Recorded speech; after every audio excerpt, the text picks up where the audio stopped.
বাইরে যাও পরে তারা বাইরে পুতুল না না এটা সব उसके बाद TWF खड़ी है बासवी कॉलेज की तरफ से YTF हाँ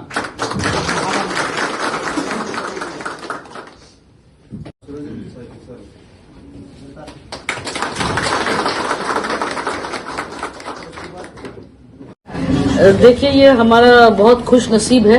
कि हमें MP सीट लड़ने के लिए एक मौका मिला है और त्रिपुरा मोथा और भाजपा दोनों मिलकर इनने तय किया था कि एक इनको कैंडिडेट चाहिए और हमारी खुश नसीब है कि जनता ने हमको चूज किया और नरेंद्र जी ने भी उनके ऊपर के ऑफिस से जो आगे हुआ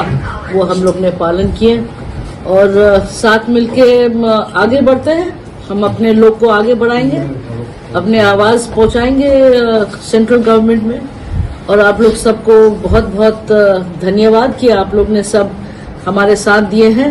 और हमेशा साथ देंगे, हमें पूरा विश्वास है और हम भी आप लोग के साथ ही देंगे।